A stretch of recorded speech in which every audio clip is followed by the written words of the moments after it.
Well, hello everyone, this is the next part of tutorial videos, and today we're gonna implement logic to drop an inventory item from an inventory if it is needed. So let's open our inventory component and add a function. Let's call it drop item from inventory.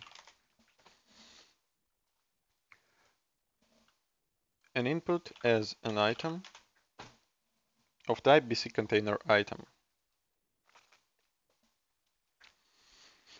What we're gonna do here, we're gonna get an actor and get get actor forward vector, and we also gonna get actor location like this.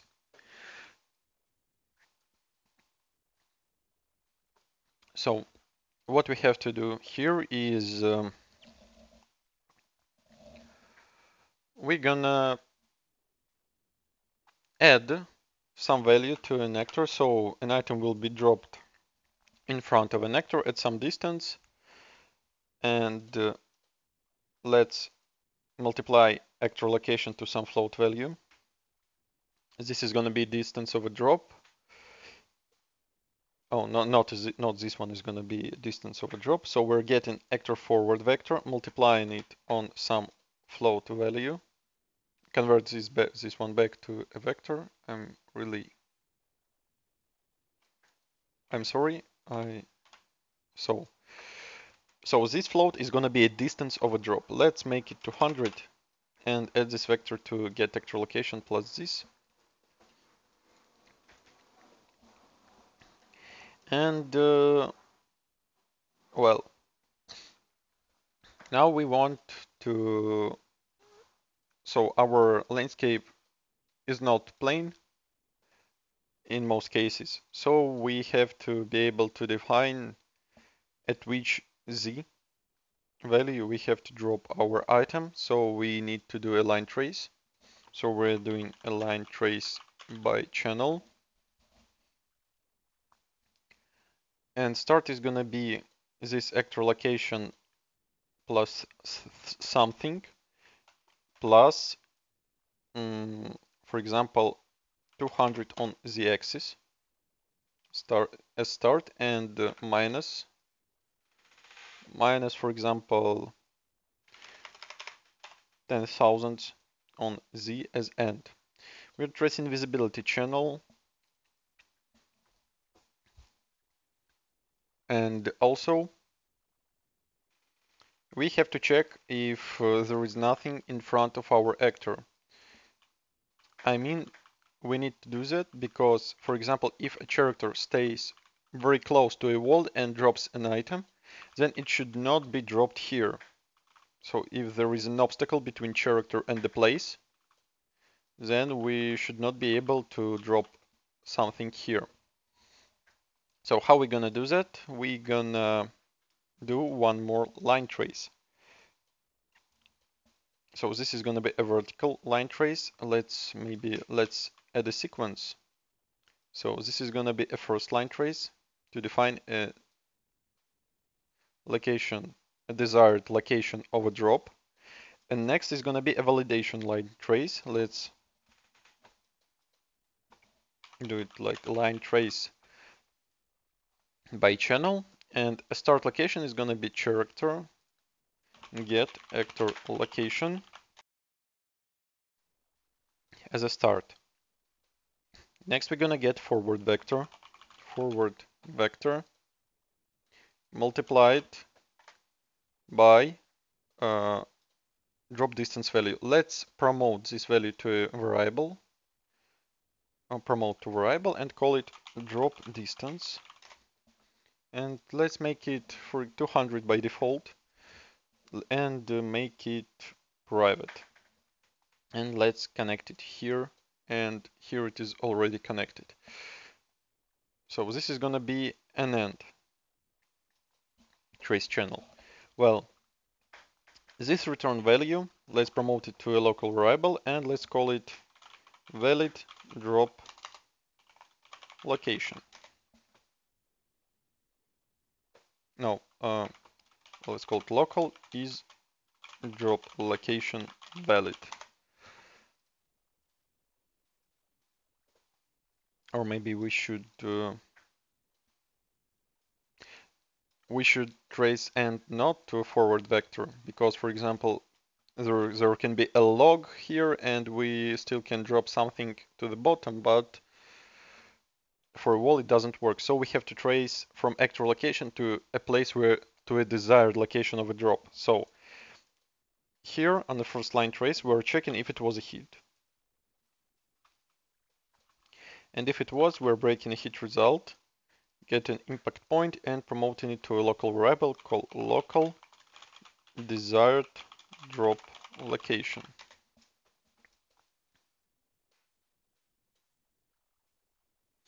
If there was no a hit, then desired drop location is gonna be character actor forward vector. Then it's gonna be get actor location of a character.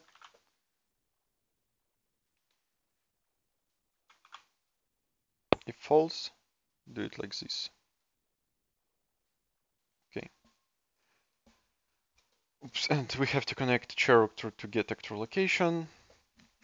So now here to the second line trace, we have to trace to desired drop location.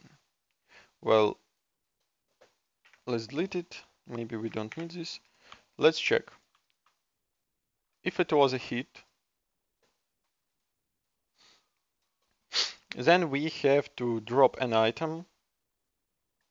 Then we have to drop an item somewhere. We have to drop it exactly at the same location where an actor is located. If false, then we have to drop an actor at the same place where at the desired location. But we don't know which actor to spawn when we're dropping our BC container item. So we have BC container item, but we don't know what do we need to spawn. So we need to know an actor to spawn.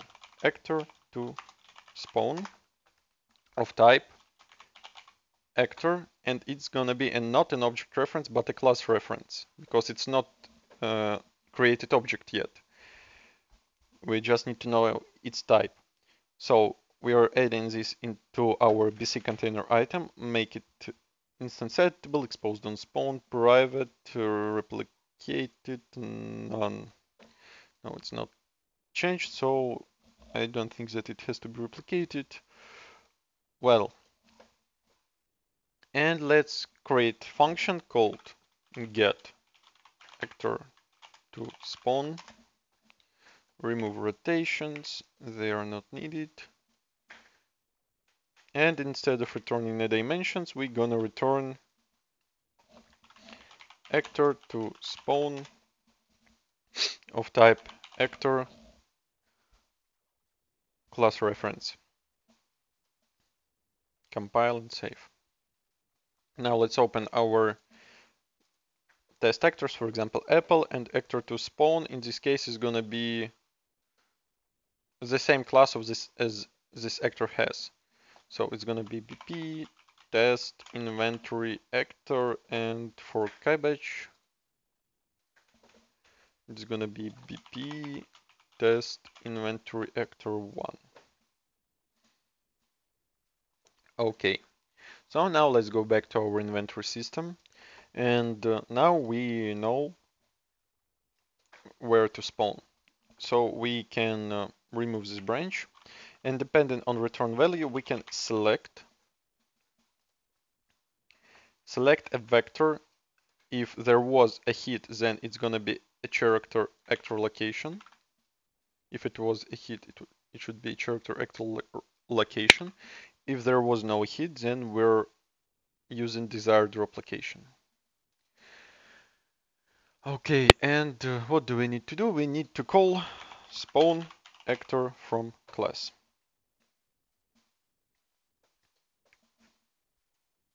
Split spawn transform and plug this to the location.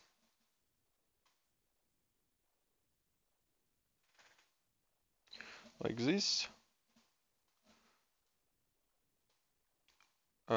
oh, we didn't select a class, and the class is gonna be an item that we're dropping, get item. And get actor to spawn and plug it into a class. Compile, save. Well, after spawning an actor and after dropping, we also have to remove an item from our inventory. So we're gonna call function remove item from cell. It wants to know cell.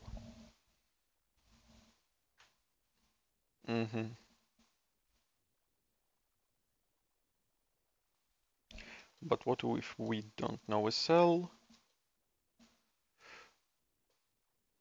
Well, let's implement a function called find item, and it will have an input item of type BC container item, and we will, I don't know, we will return a cell at least at which it is located BC container cell, container at which it is located container BC container item, and maybe index integer at which it is located. So what do we have to do here? We have to get all container items using our function, and for each of the containers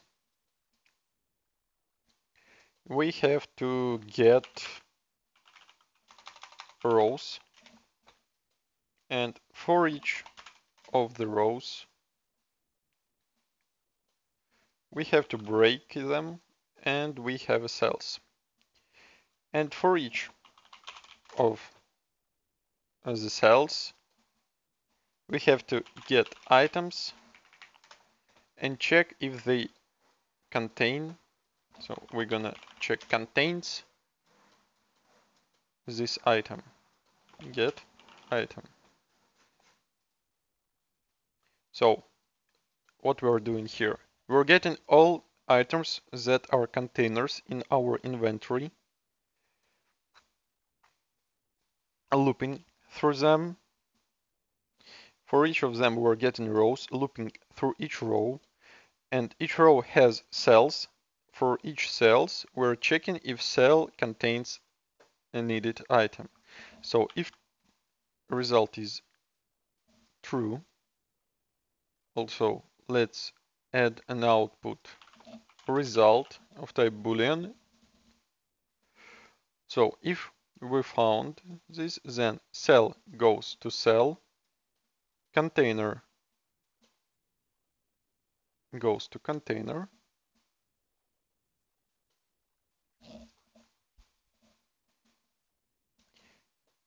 index goes to index, result is true. Duplicate this return node, and on completed a first loop we are returning false. So if we checked everything and didn't return true, didn't find an item, then that means that this item is not in our inventory. So let's go back to drop item from inventory, and we're calling remove item. And here before this we're calling find item,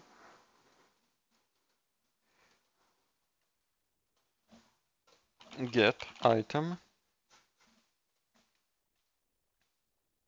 plugging it here, adding a branch, checking if item was found. So if true, if it was found, then we are getting an item, plugging it here, plugging cell, and plugging cell here. So this is how it works. Also, if you are creating a replicated project, then this function should be private. Open event graph and do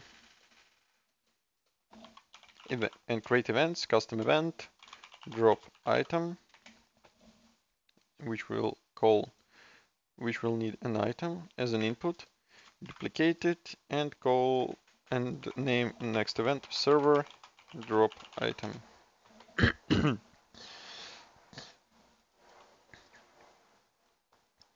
And server drop item will be called on the server, and drop item will call server drop item like this. Save, compile. Okay, and server drop item will call drop item from inventory. Now,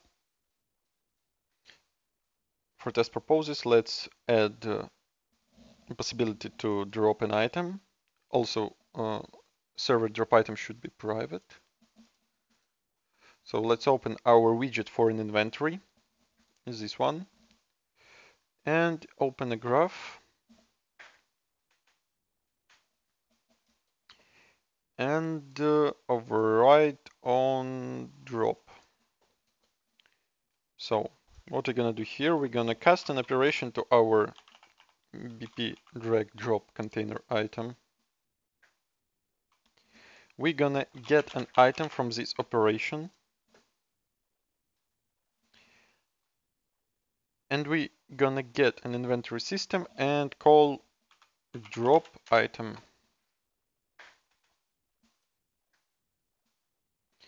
And return true. In case if cast failed, we are returning false. So now let's check it. Oops, I'm too far.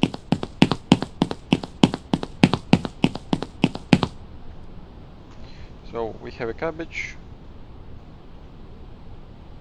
And that is not what I have expected. Oops. Well, nice outfit, but that's not what I need. So let's open an inventory, and what's wrong here? So we are calling get an actor location, forward vector, multiplying it by drop distance is 200.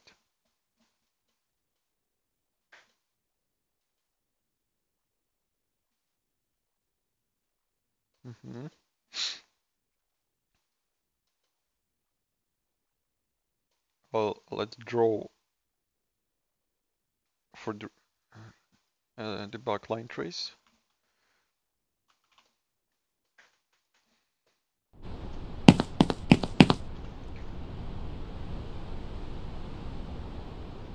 Well, the backline trace is correct. So here everything is correct. If it was a hit, then a local desired drop location should be normal. Next we are, visibility channel. I think that it hits a player by itself.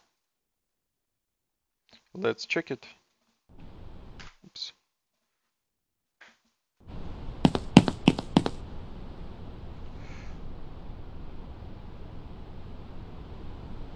Okay, it was a hit, by the way. Oh yes, it was a hit, so that means that there is an obstacle, but if it was a hit, we also have to check if that hit was close enough to a spawn point. So we gonna add a branch and check if it was a hit in our drop item from inventory function. So if it was a hit, we're breaking hit result. Get an impact point and checking a distance vector from a desired, from a local desired drop location, from this one. So if it was a hit. If there was no hit, then we're just calling spawn actor. So if distance is smaller than, for example, I don't know, 20. If distance is smaller than 20, then we're still using local desired drop location. So let's remove select. So this one will be spawned at local desired drop location, the sector. And in false,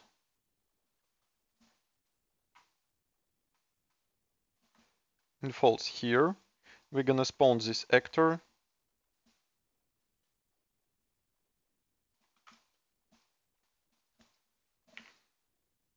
at get actor location, but we have to know where the Earth is located, so we're gonna get socket location, and we need socket location from a mesh.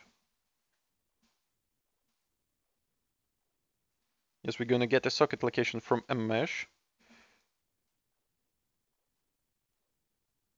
For example, root. Maybe root will be fine.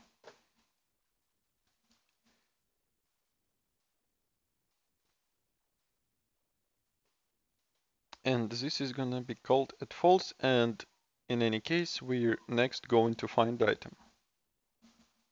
Oh,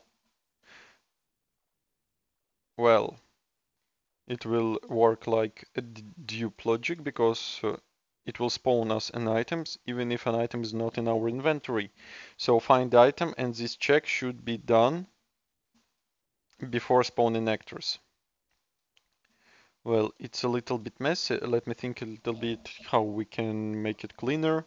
Well, I have noticed one more thing that, for example, if we now it is spawned correctly, but if there is an obstacle in front of us, then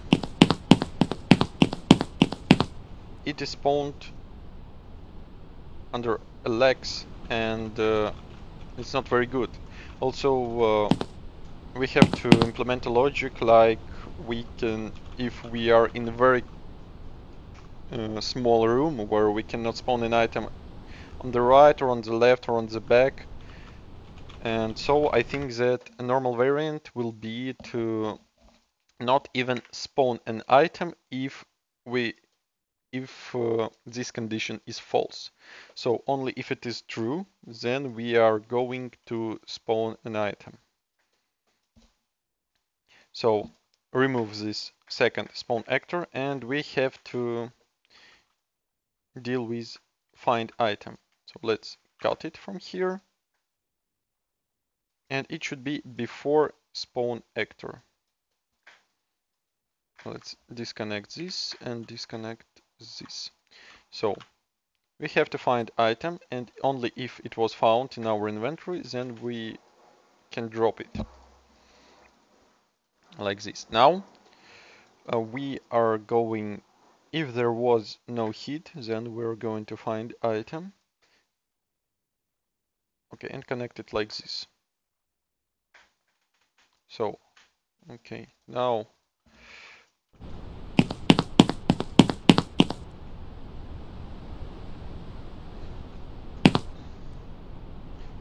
we can drop cabbage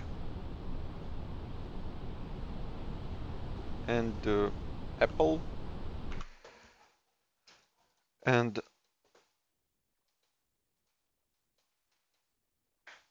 they are not spawned. Now, what have I done? A local desired replication is less true, false, goes to find item. Oh, yes, we cannot find an item because during drag and drop we are removing item from our inventory.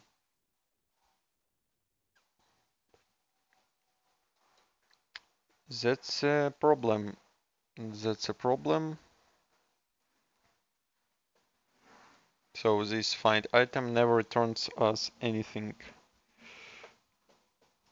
So line traces work correctly, so we can remove drop debug type. Well, honestly, as I understand now, we don't need to remove items then. So we don't need to find an item then. if we're already drag and dropping it, then we have already validated that it appears in our inventory, or it appeared in our inventory. So we have to spawn an actor in any case. Save compile. And now let's check it.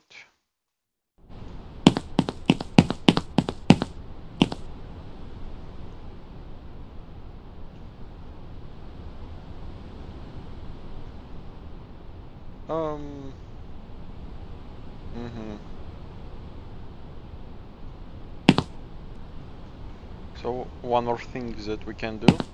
Okay, let's check if we can drop an item to a wall.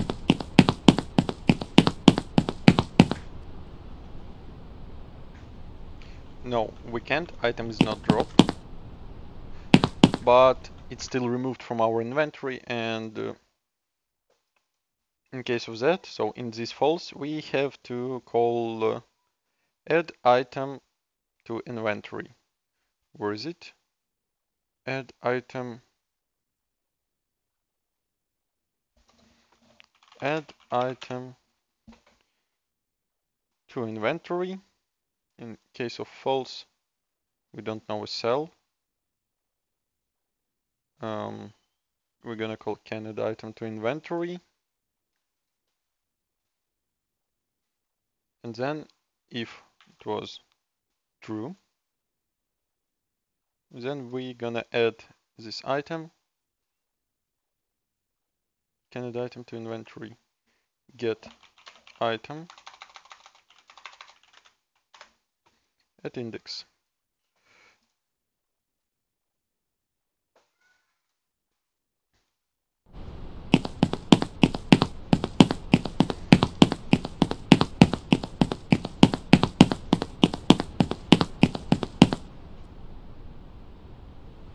So as you can see now I can't drop it, but here everything works fine. Also, you have mentioned that when we spawned two apples, they were stacked on each other, and to fix it we can do it in different ways. We can get local desired drop location and add some random variations. Also, the problem in my case is that my apple by itself have a collision. I can disable a collision for an apple. Well, I'm gonna do it like this. But also you can turn on simulate physics for a few seconds or for a second after a drop. So let's just disable a collision for static meshes in test actors, and but they will be stacked on each other in this case. So you will not even see that there are two apples, and like this. I have collected two, drop one, drop second. Oh no, line trace is still, yeah, visibility line trace is still working, so no collision doesn't affect anything. So how can we deal with it? We can open our inventory, open a function for drop item from inventory, and here we are tracing some positions, start and end. We're adding some z value. Also, let's add some random x and random y small values. So let's split both of these vectors and call random float in range. For example, minus 50 to 50. Duplicate it. And this is gonna and promote it to local variables. First is gonna be local x variation.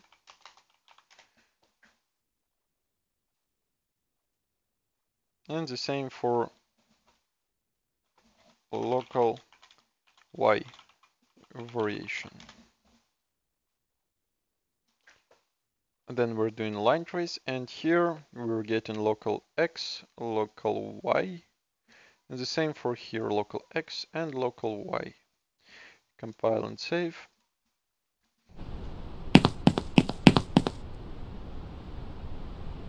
And as you can see, they are spawned in front of a character, but at some variation on X and Y. So this is about dropping an item from an inventory. Thanks for watching, hope it will help someone. See you in the next videos.